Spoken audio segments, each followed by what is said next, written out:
सर्वांना गुढीपाडव्याच्या हार्दिक शुभेच्छा। आज करायच्या होत्या पुरणपोळ्या। कुकरमध्ये डाळ घातली शिजायला, मग बटाटे पण शिजवायचे होते, भात पण करायचा होता, मग दुसराच कुकर लावला।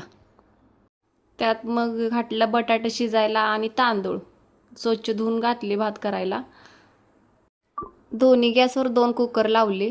आता म्हटलं कुकर होत्या तोपर्यंत पीठ मळून घ्यायचं, कारण पीठ मळून ठेवलं की पोळ्या चांगल्या होत्या। त्या चांगलं पीठ मळून ठेवलं। येळवण्याची आमटी करायची होती, मग म्हटलं मसाला बारीक करून घेऊया।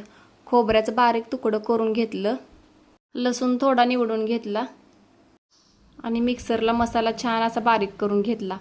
तेवढ्या सासूबाईंनी देवपूजा पण करून घेतली। आज त्या घरातच होत्या म्हणून त्यांनी देवपूजा करून घेतली। तोपर्यंत म्हटलं गुढीला आता नैवेद्य दाखवायला पाहिजे, मग शेवळ्या थोड्या केल्या। मी शेवळ्या करते तोपर्यंत स्वरानं गुढीसमोर रांगोळी काढली। मग म्हटलं आता आरतीचं ताट करून घ्यायचं, लागलंच गुढीची पूजा पण करून घेतली। मालक आज सकाळी लवकरच मार्केटला गेलेलं, त्यामुळे आम्ही सगळ्यांनी मिळून गुढी उभा केली आणि गुढीची पूजा करून घेतली। पोरांना पण नमस्कार करायला सांगितला। अजून मला पोळ्या पण करायच्या होत्या, अजून बाकीचा स्वयंपाक पण राहिलेला। मग म्हटलं पटकन जाऊन खुरुड्या तळून घ्याव्या। त्या पटकन खुरुड्या तळून घेतल्या। पीठ पण तोपर्यंत चांगलं मुरलेलं। आता म्हटलं आता पोळ्या करून घ्यायच्या।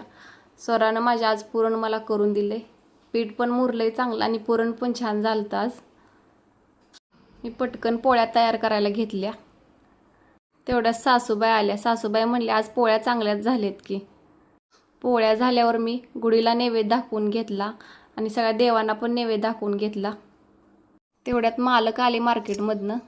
मग म्हटलं आपल्याला लाल परीची पण पूजा करून घ्यायची। लाल परीला पण ओवाळलं।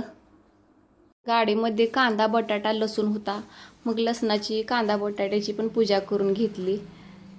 आज जायचं होतं बाजारला दुपारी। मालकाने काय माल उतरायचा होता, काय माल चढवायचा होता, तो उतरून पण घेतला आणि चढवून पण घेतला। सगळी तयारी करून घेतली बाजारला जायची, म्हणजे दुपारी पटकन आवरून जायला येते। तर बघा असा आजचा दिवस होता आमचा। व्हिडिओ आवडल्यास लाईक करा, चॅनलला सबस्क्राईब करा। भेटू नेक्स्ट ब्लॉगमध्ये, तोपर्यंत बाय।